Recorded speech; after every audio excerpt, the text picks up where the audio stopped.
بھی تو کوئی مقصد ہوگا نا بھائی, یا آپ بس انجوائے کرنے کے لیے پیدا ہوئے ہو لائف کو؟ یہ نہیں ہو سکتا, یہ ممکن نہیں ہے. تو اس لیے اللہ نے کہا کہ کوئی جواب, معقول جواب تلاش کر کے بتاؤ جو سمجھ میں آئے, کوئی عقل مند اس پہ غور کرے, بولے بھائی یہ واقعی صحیح جواب ہے. تو ہمارے پاس اس کا جواب نہیں ہے, کیونکہ یہ جواب بھی وہی دے گا جس نے ہمیں بنایا ہے. تو اللہ کہتے ہیں جب تمہارے پاس جواب نہیں ہے تو جو جواب میں دے رہا ہوں اس جواب کو مان لو. وہ جواب کیا ہے؟ وما خلقت الجن والانس الا لیعبدون, میں نے انسان اور جنات کو صرف اپنی عبادت کے لیے بنایا ہے. عبادت کا مطلب نماز روزہ نہیں ہے, عبادت کا مطلب غلامی, کہ میں دیکھنا چاہتا ہوں اما شاکرن و اما کفورا, کہ یہ میرا بن کے زندگی گزارتا ہے یا میری بغاوت کر کے زندگی گزارتا ہے. میں سمجھا پا رہا ہوں اپنی بات؟ تو اللہ تعالیٰ نے انسان کو آزمائش کے لیے پیدا کیا ہے کہ کون ہے جو میرا کھا کے میرا شکر ادا کرے گا اور کون ہے جو میرا کھا کے میری نافرمانی کرے گا. اب اللہ کا شکر ادا کرنے کے لیے ضروری ہے کہ اس کے احکام پہ چلا جائے, اس کی نعمتوں کو اس کی مرضی کے مطابق استعمال کیا جائے اور اس کی نافرمانی نہ کی جائے. تو مرضی کے مطابق جب ہی چلیں گے نا, ہمیں پتہ بھی ہوگا کہ وہ چاہتا کیا ہے اپنے بندوں سے. کیا خیال ہے بھائی؟ تو یہ چاہت اسلام کے علاوہ دنیا کا کوئی مذہب نہیں بتاتا. یہ صرف اسلام ہی بتاتا ہے کہ اللہ اپنے بندوں سے چاہتا کیا ہے, اور اسلام کے پاس اس کے مضبوط دلائل ہیں کہ یہ اللہ کا کلام ہے. دنیا میں کوئی ایسی گائیڈنس نہیں ہے, کوئی ایسی کتاب نہیں ہے قرآن کے علاوہ جو آپ کو بتائے کہ اللہ اپنے بندوں سے کیا چاہتا ہے. تورات اور انجیل تحریف ہو چکی ہے, وہ جب آپ پڑھیں گے تو آپ کی سمجھ میں ہی نہیں آئے گی. وہ خود غیر مسلم مانتے ہیں یہود و نصارہ کہ یہ گائیڈ نہیں کر سکتی ہمیں. ایک غیر مسلم سے میرا مناظرہ ہوا, مناظرہ کی بحث ہوئی, وہ عیسائیوں کے پادری تھے. میں نے ان سے کہا کہ اللہ ہم سے کیا چاہتا ہے, یہ اللہ کے کچھ قوانین ہوں گے نا؟ انہوں نے کہا ہاں. میں نے کہا تو آپ کے پاس وہ اللہ کے قوانین موجود ہیں جن سے پتہ چلے کہ یہ الاؤڈ ہے, یہ ناٹ الاؤڈ ہے, یہ حلال ہے, یہ حرام ہے؟ تو حضرت عیسیٰ کے جو قوانین ہیں جو ان پہ نازل ہوئے, اس نے کہا ہاں موجود ہیں. میں نے کہا بتائیں. کہہ رہے ہیں وہ قانون یہ کہ سچ بولو, جھوٹ نہ بولو, انسانوں کی خدمت کرو, ظلم نہ کرو. میں نے کہا یہ تو اقوام متحدہ بھی یہی کہتی ہے, اس کے لیے بھائی تورات پڑھنے کی کیا ضرورت ہے اس کے لیے؟ یہ تو میں نے کہا ہمارے پڑوسی بھی یہی کہتے ہیں, حالانکہ وہ تو عیسائی نہیں ہے. ٹھیک ہے نا, یہ تو ساری دنیا میں اچھے لوگ یہ کہتے ہیں جھوٹ نہ بولو. میں نے کہا اس کوئی لا, کوئی قانون. تو وہ بہت آدھا گھنٹہ ہو گیا, وہ بیچاروں کا جواب نہیں آیا. میں نے کہا, وہ کہہ رہے ہیں آپ پوچھنا کیا چاہتے ہیں؟ میں نے کہا چلے میں آپ سے ون بائی ون کر کے نا مسائل پوچھتا ہوں. میں نے کہا پہلی بات, میں نے کہا اللہ کی عبادت کا کیا طریقہ ہے؟ اللہ پہلے تو یہ چاہتا ہے کہ میرے بندے میری عبادت کریں. اس نے کہا چاہتا ہے. میں نے کہا اس کا طریقہ کیا ہے؟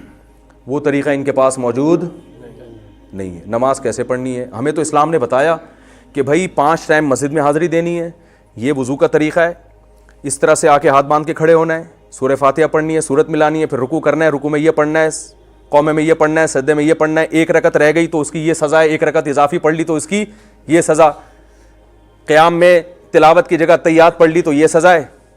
صحیح ہے نا؟ سزا کیا ہے؟ سدا صاحب. وہ سدا صاحب کا طریقہ کیا ہے وہ بھی بتا دیا. نماز کے دوران وضو ٹوٹ گیا تو یہ کرنا ہے. ٹھیک ہے نا؟ وضو کے بغیر نماز پڑھ لی تو یہ کرنا ہے.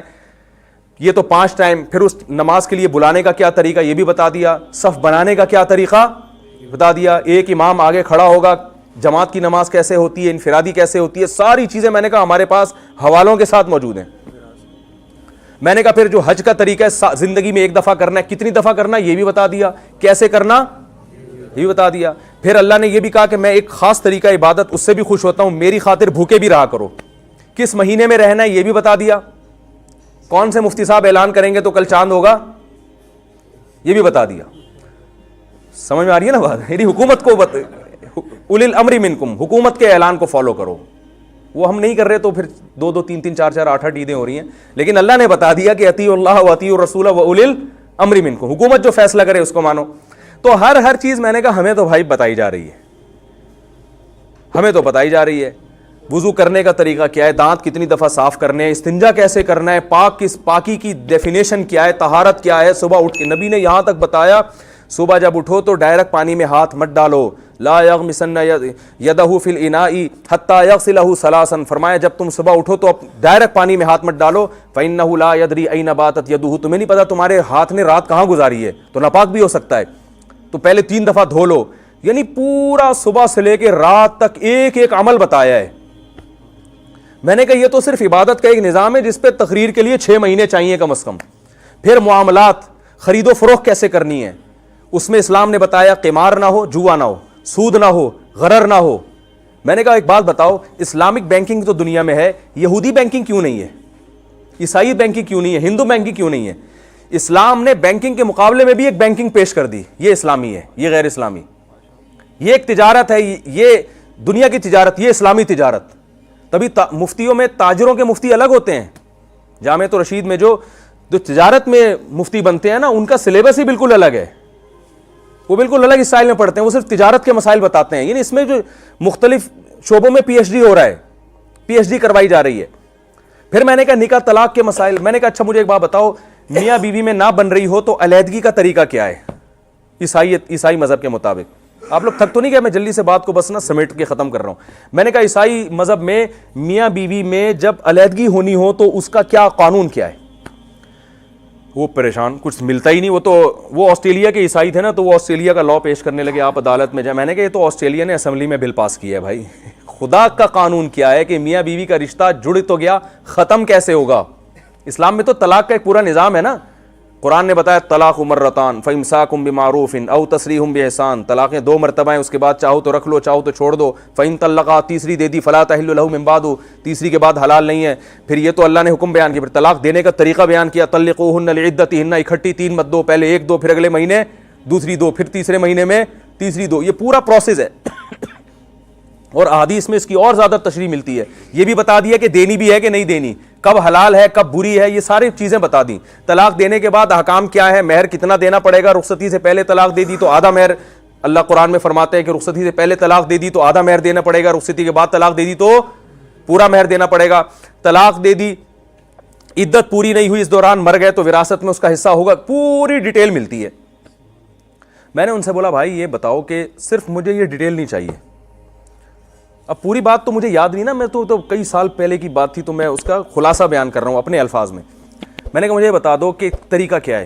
اس بیچارے کو طریقہ معلوم. وہ کہنے لگا کہ بھائی عیسائی مذہب میں طلاق ہے ہی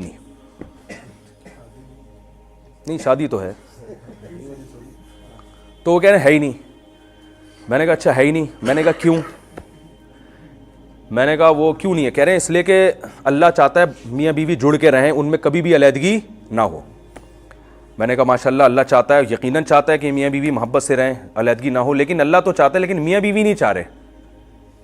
مسئلہ یہ ہے کہ جو بعض دفعہ وہ نہیں چاہ رہے ہوتے بھائی, یا بعض دفعہ بیوی چاہ رہی ہوتی ہے, میاں نہیں چاہ رہا ہوتا, میاں چاہ رہا ہوتا ہے, بیوی نہیں چاہ رہی ہوتی. کہہ رہے نہیں عیسائیت میں طلاق نہیں ہے کیونکہ ان کو فورس کیا گیا اب محبت سے رہو. میں نے کہا ہم بھی فورس کرتے ہیں, سمجھاتے ہیں, اسلام میں بھی یہ ہے کہ بھائی طریقہ بتایا ہے, سلو کراؤ آپس میں, سلو کے بڑے فضائل ہیں. لیکن بعض دفعہ میں نے کہا چلو میں آپ سے ایک سوال پوچھتا ہوں کہ فرض کر لو اللہ نہ کرے آپ کی بیٹی کی شادی ہوئی اور وہ ہیروئنچی نکلا داماد. میں نے کہا اللہ چاہے گا کہ ہیروئنچی کے ساتھ یہ زندگی گزارے ہے بھائی؟ یہ ظلم نہیں ہے اس لڑکی پر کہ اس کو کوئی علیحدگی کا کوئی طریقہ تو ہوگا نا؟ یا وہ بے تحاشا مارتا پیٹتا ہے, سگریٹ سے جلاتا ہے. کہہ رہے نہیں عیسائیت میں طلاق نہیں ہے کیونکہ پھر ہم جو ہے نا, کیونکہ وہ عورت اپنے اخلاق سے اس کو سدھار دے. وہ اپنے اخلاق سے کیا کرے گی؟ اپنے شوہر کو. تو میں نے کہا یار اگر آپ پہ اللہ نہ کرے یہ گزری ہو تو پھر اس کے بعد بھی آپ کا یہی تبصرہ ہوگا ہے؟ کیا ساری دنیا اخلاق سے سدھر جاتی ہے؟ اگر اخلاق میں اتنی جان ہوتی تو دنیا میں جتنے ممالک ہیں وہ پولیس ان کے پاس ہوتی, وہ ایک اخلاق سینٹر کھول لیتے. کیا خیال ہے بھائی کہ بھائی جو دنیا میں جرم ہوگا اخلاق سینٹر میں لے جاؤ, وہاں نیک لوگ بیٹھے ہوئے ہیں جو ہر بات سے پہلے پلیز بھی لگاتے ہیں, آخر میں تھینک یو بھی لگاتے ہیں, بڑی تمیز سے بات کرتے ہیں, تحفے تحائف دے کے. میں نے کہا جو بڑے مجرم ہوتے ہیں نا وہ انہی کو لوٹ کے نکل جائیں گے وہ. تو پھر وہ نا کنفیوز ہو گیا.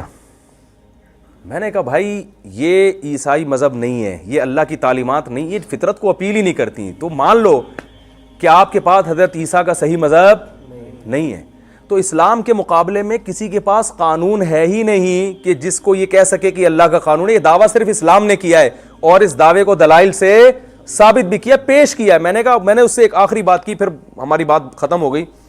وہ میرے ساتھ تو کیونکہ ٹرانسلیٹر بیٹھا ہوا تھا نا, ہمارا شاگرد تھا, وہ انگلش میں میری بات کو ترجمہ کر رہا تھا, تو وہ ٹرانسلیٹر چلا گیا.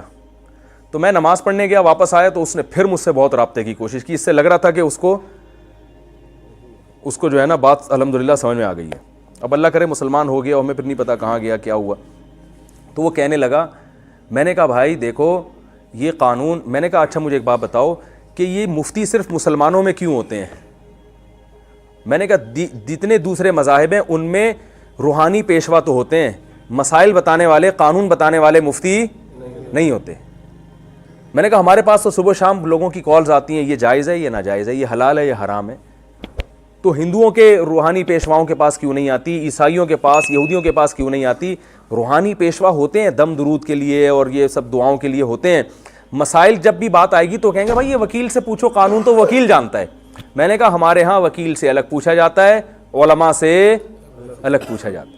عدالت جب خلا کی ڈگری دیتی ہے, وہ پاکستانی قانون ہے, لوگ آ کے مفتیوں سے الگ پوچھتے ہیں کہ اکارڈنگ ٹو شریعہ یہ ڈگری صحیح ہے یا نہیں ہے, اکارڈنگ ٹو اسلام یہ صحیح ہے یا نہیں ہے.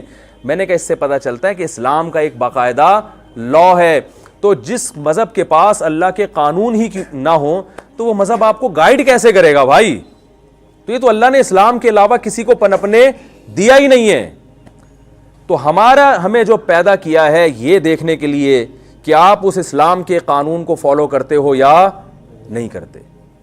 اور اللہ نے ایک آسانی رکھ دی. اللہ نے فرمایا ما جعل علیکم فی الدین من حرج, میں نے تمہیں آزمائش کے لیے پیدا کیا مگر وہ زیادہ سخت آزمائش نہیں رکھی ہے کہ تم مصیبت میں پڑ جاؤ, کیونکہ غفور الرحیم ہے, رحمان ہے, آسان دین بنایا. اللہ یہ بھی کر سکتے تھے کہ دن میں 25 نمازیں پڑھو, تو اللہ نے 5 نمازیں رکھ دیں, اور وہ بھی کتنے فاصلے پر ہیں بھائی, 20 منٹ لگتے ہیں ایک نماز میں, اور اس میں بھی ہمارا فائدہ ہے.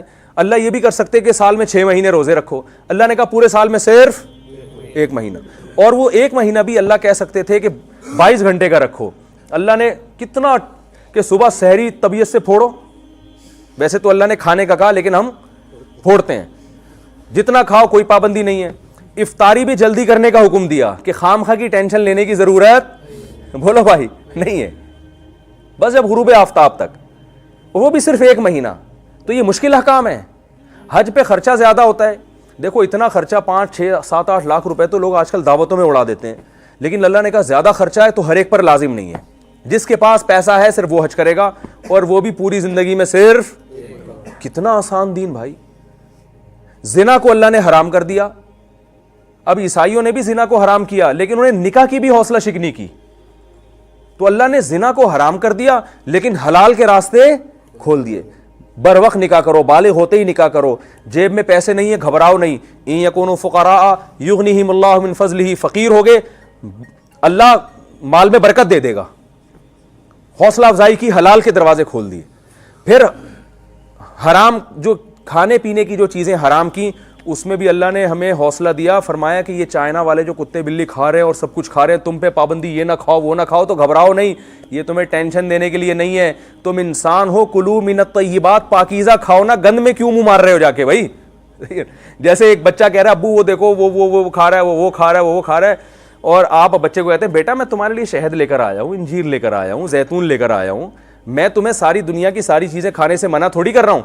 میں کہہ رہا ہوں وہ فلاں چیز کھا رہا ہے, وہ فلاں چیز کھا رہا ہے, اس سے دانت بھی خراب, پیٹ بھی خراب, یہ کھاؤ نا, یہ مزے بھی زیادہ ہے اور یہ پاکیزہ بھی ہے. تو اللہ بھی کہہ رہے ہیں کہ مردار مت کھاؤ, حلال کر کے کھا لو. ارے وہی آپ ایک بکری کچرے سے اٹھا کے کھا لیں اور ایک ہے بسم اللہ اللہ پڑھ کے اس کو ذبح کر کے کھا لیں, تو زیادہ اچھا کون سا ہے؟ اگر اللہ نے یہی منع کر دیا تو گوشت کھانا ہی نہیں ہے, تو ٹینشن میں آ جاتے ہیں ہم. گوشت میں بہت ساری اقسام گوشت کی حلال کر دی, جو ناپاک جانور تھے ان کو کیا کر دیا؟ حرام. کیونکہ حلال اتنا زیادہ ہے کہ ہمیں حرام کی طرف جانے کی ضرورت نہیں ہے. نظر کی حفاظت کا حکم دے دیا تاکہ آپ کی محبت کس کے لیے خالص ہو جائے؟ بیوی کے لیے. یہ نظر کسی اور پہ نہ پڑے, اس سے بیوی کو محبت ملے گی, اور وہ جو اپنے باپ کے گھر کو چھوڑ کر آئی ہے اس کے ساتھ وفا ہوگی, تو آپ کی بیٹیوں کو بھی فائدہ ہوگا مستقبل میں. انگریز بڑے مزے اڑاتے ہیں لیکن یہ مزے اپنی بیٹیوں میں بھگتنے پڑتے ہیں ان کو. یہی وجہ ہے کہ اب بیٹیاں پیدا کرنا ہی چھوڑ دی, اولاد پیدا کرنا چھوڑ دی انہوں نے. یار چھوڑو اس ٹینشن میں کون پڑے, جس کا نتیجہ کیا نکلا, ایک اور مصیبت کہ بڑھاپے میں تنہائی دور کرنے والا کوئی نہیں ہوتا. آپ جاؤ, آپ کو جاپان میں ملیں گی ایسی ویب سائٹس, بوڑھے آدمی کے لیے رینٹ آ بندہ. ہمارے یہاں تو رینٹ آ کار ہوتی ہے نا. ارے کسی بوڑھے کو دیکھا کرائے پہ بندہ بلا کے کہہ رہا ہوں مجھ سے بات کرو. ہمارے یہاں تو جو پوتے نواسے بہویں داماد اتنے ماشاءاللہ بڑھاپے میں ہوتے ہیں کہ تنہائی الحمدللہ نہیں ہوتی.